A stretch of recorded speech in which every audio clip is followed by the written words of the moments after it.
Welcome to lobotomized e-boy attempting to make strangers exhale from their nose at a rapid pace, and then edit out the text that I fumble, so I give off the illusion I'm funny, and I know what I'm doing. Side note, thank you for 1K on the previous episode, and for overthrowing the previous most viewed video on this channel. Thanks, and namaste. You had no right being viewed at all, honestly. Now rotten hell, you trash. Part 1 is up there if you haven't watched it. It's not needed for context, but I like watching that number rise. That being said, back to bullying Alita battle succubus. We wake up bright and early to observe Hugo sniff these nuts, bagging up his reward for dismembering a man. The two criminals book it before Batman notices the disappearance of his butt buddy Joker. Before they have a chance to escape, they're blinded by a bright light, and faced with a new opponent.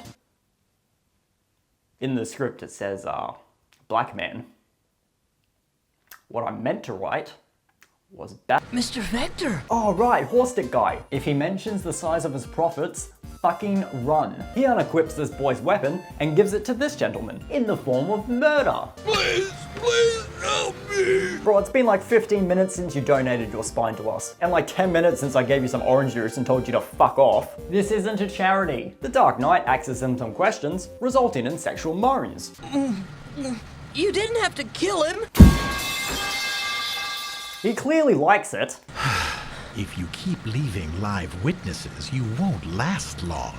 Come. We end the scene with the two of them leaving for a second undisclosed location to surely talk business and the size of my profits. What is a Gundam and does it come in dub? I don't speak that. We cut back to our main protagonist Tiffany, back out in the street thanks to her crippling addiction to freebase cocaine. She's talking to the resident poor people population, all 8 of them, to ask about her criminal not boyfriend. Unfortunately, no leads as to where he is, but these guys sure know how to cook up a mean barbecue and get cooked. We arrive at that second undisclosed location, where you guessed it, they're talking business and the size of my profits. Horstick says that he can take him to the promised land for a small loan of $10 million. Here, try this. Hey bro, remember what I said last time about taking drinks from strangers?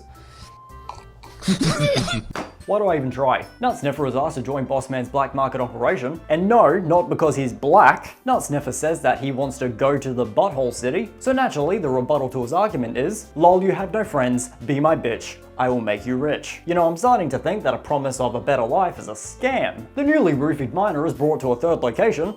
Did they make you drink? If you've hurt Hugo, you'll answer to me! Don't look at me, it was bring your own alcohol. I was sipping lolly water and this wanker bet me $10 he couldn't butt chug. I am both impressed and down $10. Horstick tells him to respond to his DMs later and dips. The two of them go back to Nut Sniffer's New York apartment and he drops the what the fuck are you doing here? Get the fuck out my room, I'm playing Minecraft. Just what are you doing here anyway? I just really wanted to see you, I guess. I don't know. You two should kiss! Nut Sniffer goes on a spiel about wanting to go to the butthole city for the 10th time. Yada yada, we get the point. Bro has told us his hopes and dreams for a suspicious amount of times. I bet it's nothing though. Tiffany asks him how much it will cost to flee the country, and instead of waiting for an answer, hunts down the resident poor people population for sport. Loot jobs! Did someone say blowjobs? I got the 2-for-1 deal. Turns out the kid is the one offering, and I'm now on a list. And this man is about to get Chris Hansen. Plot twist, this is Chris Hansen and Nut Sniffer. So when I was writing the script, I wrote myself a little note. Let me read this out to you. It has been 3 weeks since I have given him the name Nut Sniffer. I have no clue what I was smoking for me to give him that name. And a couple of sentences later, I wrote, wait, your name is a nut sniffing joke. No wonder why the white guy named you that. Thanks, past me. Appreciate it. Where was I? Oh yeah, turns table or some shit. Who cares? Now let's take a look at your face. Take the mask off. Sorry, the mask stays on during sex. Unnamed accomplice charges for the jugular, gets flipped turned upside down, and becomes the prince of a town called Natural Selection. Nut Sniffer casually and pathetically throws a Molotov, causing the voice actor to overact for his minimal screen time.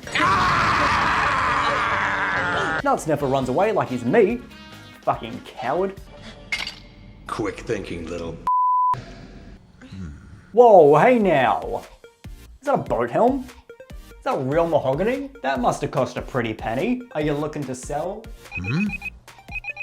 What, you left the door open? Oh, by the way, ma'am, nice rack.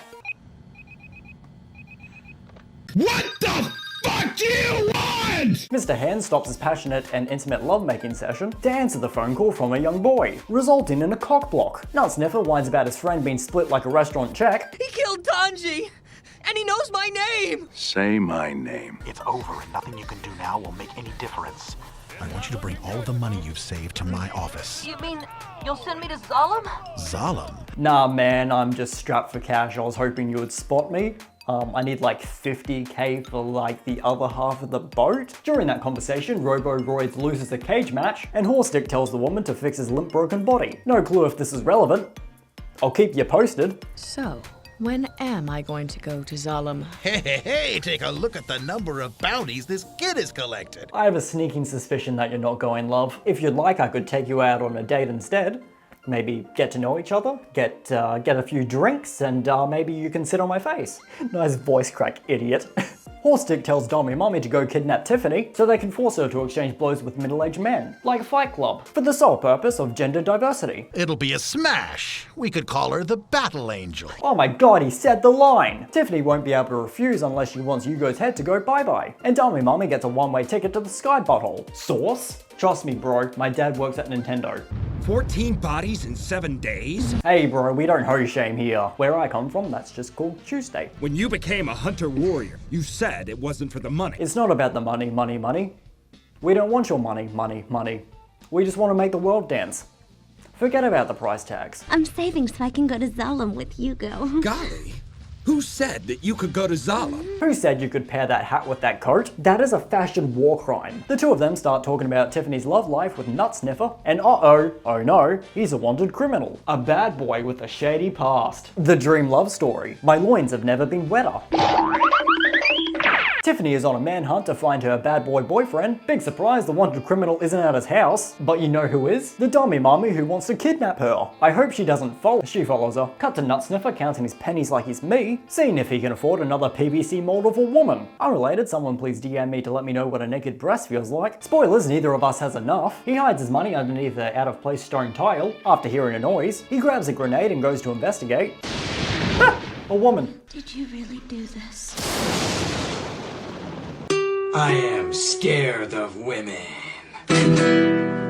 One unmotivational speech later, the Cliff Goats are Sky City good, brain concussion acceptable, leave me alone, throw me a bone. Regrettably, his speech gave the opposite effect because Tiffany drops the L bomb. Ligma? No, much worse. Love. I love you, Hugo. And I have to know how you feel about me. Why are you bringing up something stupid like this now? Answer my question! Take my money, take it all, just please don't hurt me. This is a receipt. What did I purchase from Officeworks? So now we're partners in crime, are we? So the two of them discuss the concept of a kiss, My mouth is tingling. It's like I kissed a battery. while Dommy Mommy is snooping and gooping. Tiffany interrogates Nut Sniffer for his fucked up wrist, and how it happened. Spoilers, we don't get an answer, but what we do get is a law dump. He used to have a brother, boo-hoo. He had a wife. Dork. His brother had a job. What the fuck is happening? None of us asked for your life story. Okay, here we go. His brother also wanted to go to the Sky Bottle City and decided it was a good idea to make a 2-scale version of the Hindenburg. Bet you can guess how well that turned out. Everything changed when the Fire Nation attacked. The unnamed brother becomes a portable flashlight, all because of a woman who ratted him out because she wanted to upgrade to the new model, but had to break her last one to do so. After that law dump, Tiffany chimes in and tells Nut Sniffer that she understands why the woman wanted to kill her lover, for liking something more than her. Dommy Mommy relates to Tiffany's speech and starts gooning in the corner. I suppose you'd have to kill me to keep me away from Zalem. That's true, isn't it? Should I kill you or free you? Oh, fuck yeah, this is the shit! Kill me now! Nut Sniffer says that he needs another 500,000 to flee North Korea, and Tiffany says that she has about 600,000. A little bit of quick math later, and that's enough money. In theory, what they failed to realize is Horstick is fucking lying. Congratulations, you're a rich man living in poverty, and wanted by the FBI. Here is your gold sticker, dumbass. Bet you sign up for the bottom level of a pyramid scheme. Nut Sniffer leaves to gather his life savings, and returns back to the factory one limb short of a full set. Hello, mate. Yeah, my name's Patrick Clover.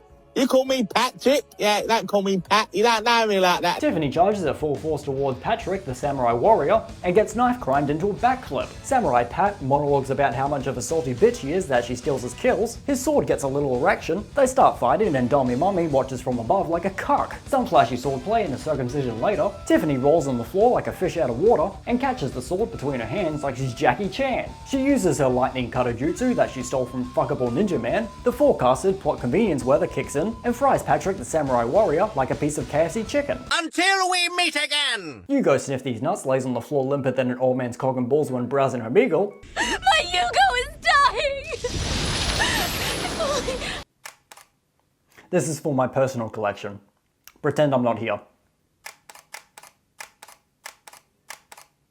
Tiffany brings back her spoils of war to Professor Dicknose. I know last video I called him Batman, but this time I'm changing things up to keep you on your toes. Because fuck you, don't ask questions, I don't care.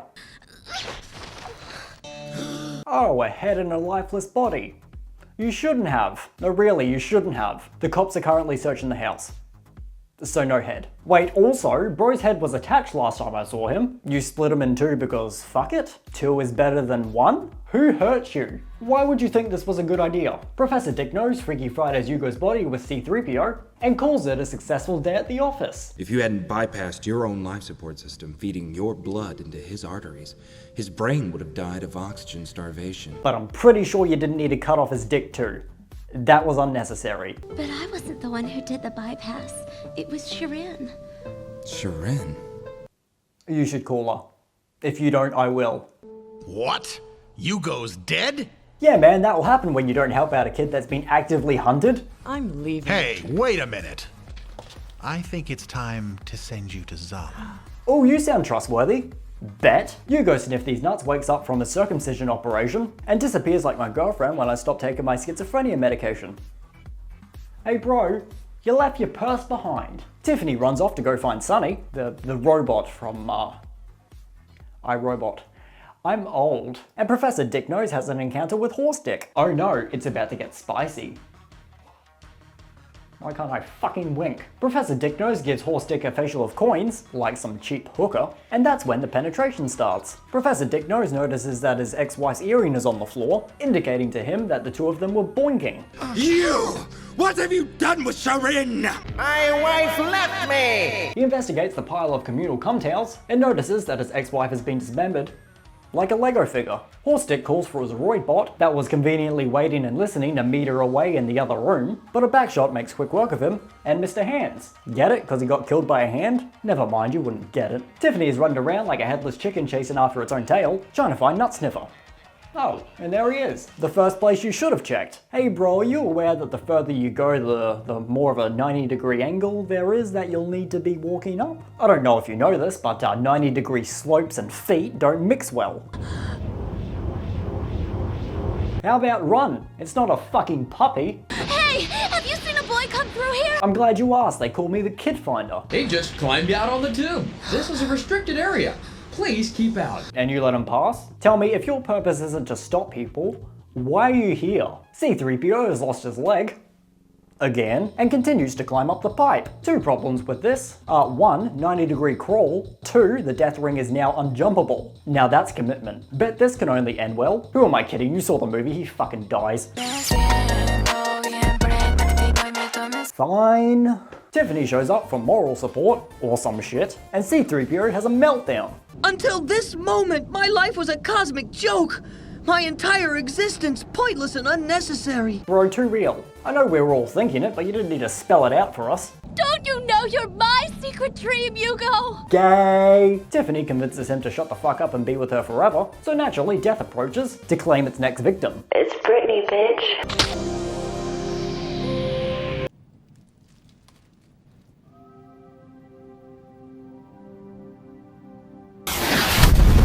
In conclusion, you've once again been blueballed, the show just ends and you get no answers. Watch the movie. It doesn't answer questions either, but it's better than wanking alone. TTFN GTFO.